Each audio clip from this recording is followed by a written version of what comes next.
So the time has come. Not only do we have a graphic, but we have a camera on the man of the hour in horse racing and horse racing Twitter. Our friend Tinky / Tony Cobitz. Welcome back to the show, my man. Good to see you. Woo!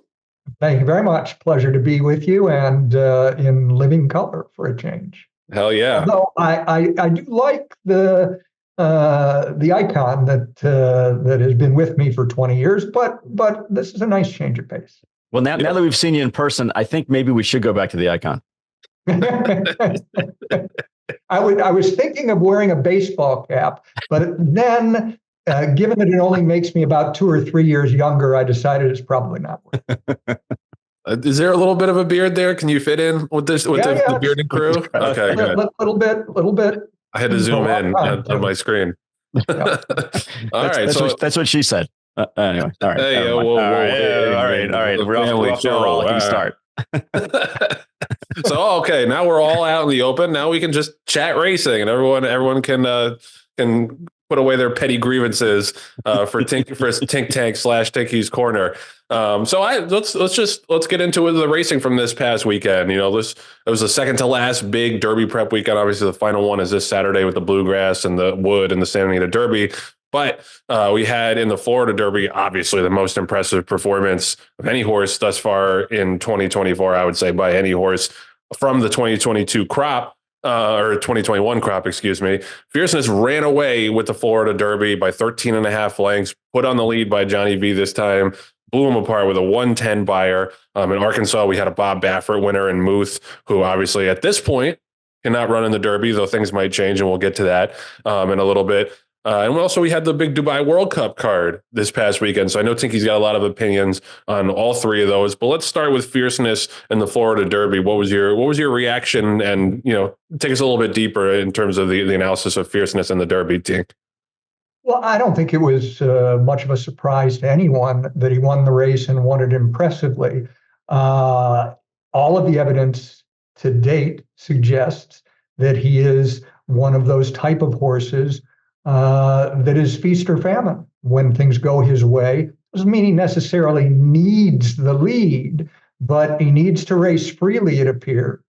And when he's able to dominate the pace, and it was not a very fast pace early in the Florida Derby, he's going to be a very difficult horse to beat, if not impossible, at least by his 3-year-old peers. So not a big surprise, but until proven otherwise, I think it's probably very reasonable to assume that he's a horse that will be vulnerable if he doesn't get a good, clean trip in the Derby. And, that raises some interesting questions, as I mentioned in a recent post. I'm not expecting anyone to do anything, overt, like attempting to bump him out of the gate and knock him off stride, anything like that. But he actually would be a prime candidate for a horse with quality speed to put pressure on. He could be vulnerable to that. And if the Derby were not invariably oversubscribed, it'd be a terrific opportunity for a deep-pocketed owner to employ a rabbit that has high-quality 6-furlong speed. It's not something we've seen at least used effectively, I don't think, for a very long time now. Phil Tynowitz employed one way back in the day when he owned Crypto Clarence, and did so effectively. Crypto Clarence was a one-run horse and needed help with the pace up front. I think it's a perfectly legitimate option if there was the opportunity for an owner to employ a rabbit. But I don't think it's likely to happen because the Derby's oversubscribed, and I don't think any of these owners are going to have 2 entrants, one of which is going to be sacrificed in that way. But it would be very interesting to see. What I think is more interesting, in a way, about the Fierceness Pletcher connection and the fact that the horse will almost undoubtedly be a strong favorite in the Derby is Pletcher's Derby record overall. This is no secret. Everyone knows that he's run a lot of horses in the Derby and has not won many. He's, I believe, literally 2 wins from 64 starters in his career and a grand total of 6 combined second and third place finishers. Now, it's fascinating to me that this is the case, given how dissonant it is with almost everything that we know about how people judge horses and trainers in the American racing industry. We know that that owners fall over one another to give horses to trainers who win at high percentages. We know that owners and breeders are attracted to stallions that record the best stats. We know that people who spend the most money at the 2-year-old sales are inclined to focus on those that have breezed the fastest times, etc. And yet here we have a record that is so poor that I feel very confident in asserting it will never be eclipsed. It will never be beaten, so to speak. No one will ever record a more poor record in the Derby than Todd Pletcher has. Now, this is not a criticism of Todd specifically.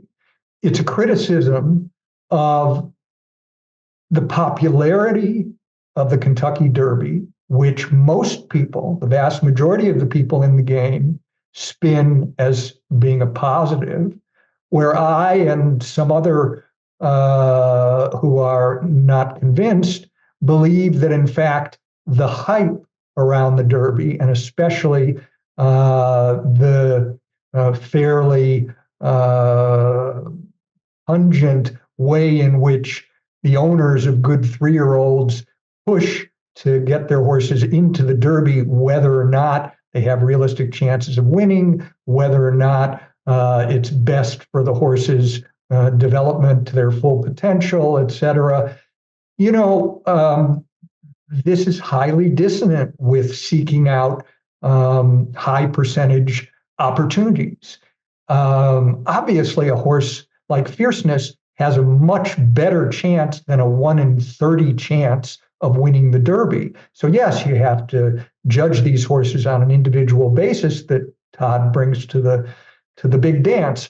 But at the same time, I think it's a real indictment that Todd, whose mentor, of course, Wayne Lucas, was the one who was perhaps the first to recognize the true potential of, I believe he coined the phrase, I may be wrong, I'll be happy to be corrected, the Saturday horse. Wayne understood that owners with big money were far more excited by having horses run in stakes races, win or lose on big races, let alone the Derby, than running in maiden allowance races, during the week.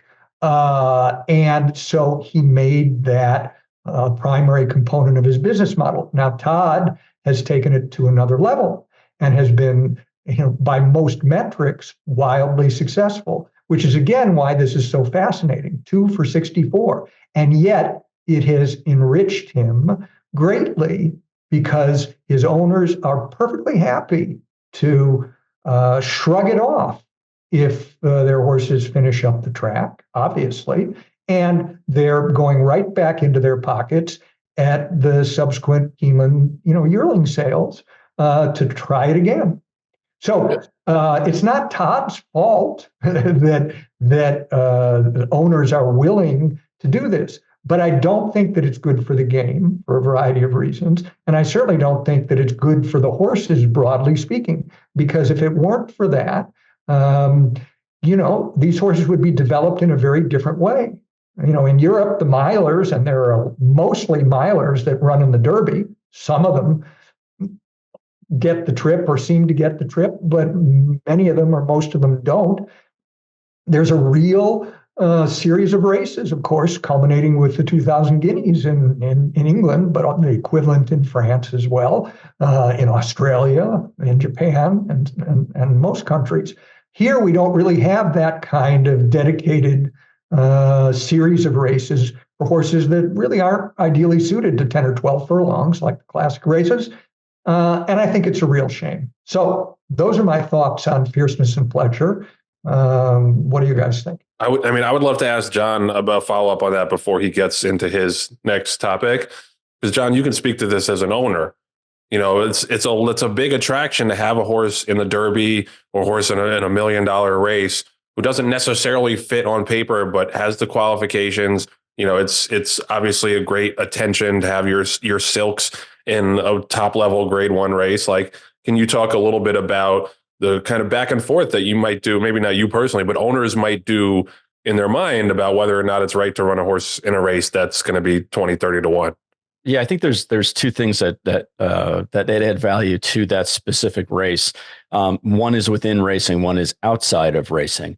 And I think you have to realize that a lot of people who own horses in the industry do so because there's some panache, there's some sexiness to it.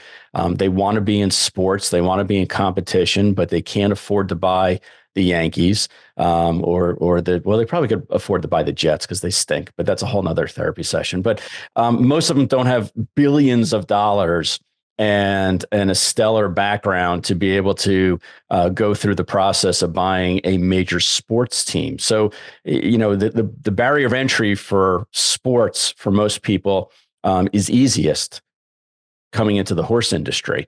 And when they are at their cocktail parties or they're playing pickleball or they're talking amongst their friends and somebody says, you know, oh, you know, you have a horse.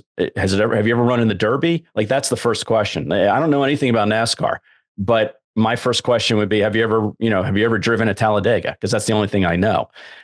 So there's this outside sexiness of being able to run in the Kentucky Derby, that from outside of the industry. And then within the industry, the whole breeding industry is based on those Saturday races. That's where the value is. And if a horse earns $100,000, the hard way by winning $10,000 claiming races, that's great. But unless that filly is royally bred, she ain't making it into the gene pool. So you have to be able to get black type at some level. And then once you get black type at the minimum level, the restricted level, then the next thing that's adding value is to get I call it a G next to your name, get a graded stakes place next to your name.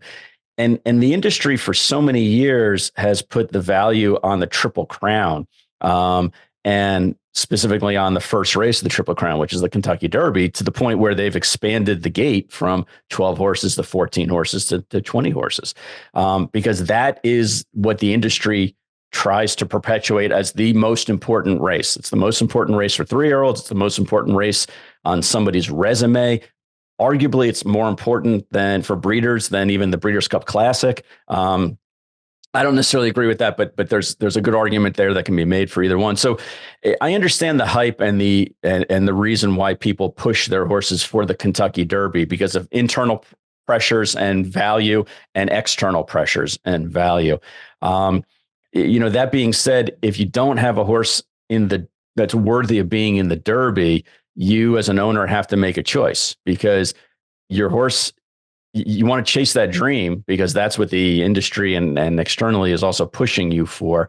But you also want to be in the experience. And the Breeders' Cup has done a great job of making the races now into a weekend of experiences. And the Kentucky Derby and the Kentucky Oaks have also marketed it internally, where it is the place to be seen. There are parties, there are pageants, there are interview opportunities for you to be seen. And for a lot of people, again, in the industry, it's not a matter of the money. They have the money. It's a matter of being important in the industry and having the ego. And I fall into that category. Otherwise, I wouldn't do this podcast. As much as I love talking to you guys, there's a part of an ego stroke that's involved that allows me to kind of speak my mind and have a platform for it. And I don't kid myself. If we didn't have horses in these graded stake races and everything like that, I would have the same. I would be just as important as any other owner in the industry who doesn't have a platform like this. So I take it very seriously. So I know I'm rambling a little bit, but I guess the bottom line for me is that the Derby holds such value. And the fact that there's 20,000 foals born every year and 20 of them, in essence, get into the Derby, such a small percentage, that it's something you can hang your hat on and put your chest out about. I ran a horse in the Derby. To the point, guys, where, this isn't public record, but since it's our podcast, I'll release it. I mean, we're working hard to try to figure out if I can get Hades into the Lexington to see if I can get enough points to run in the Derby, because it's not so much that I want to run him in the Derby because I want the experience, but if I cross that last race out of the Florida Derby and, said he got sawed off and didn't really run his race, I can make the argument that he's probably still one of the top 15 3-year-old colts in the country. And if he is, then he deserves a spot. I need to do everything in my power to try to get that horse into the Derby. Now, is it going to change his value at the end of his career? No, he's a gelding. Is it going to add anything other than just it's a big race that I think he can win? Yeah, that's a big part of it. So it's part ego, it's part money, it's part prestige, and it's resume building for my horse and quite frankly for me. Yeah, no, I mean, that's what I was looking for. Yeah, because there's got to be that internal debate, as an owner.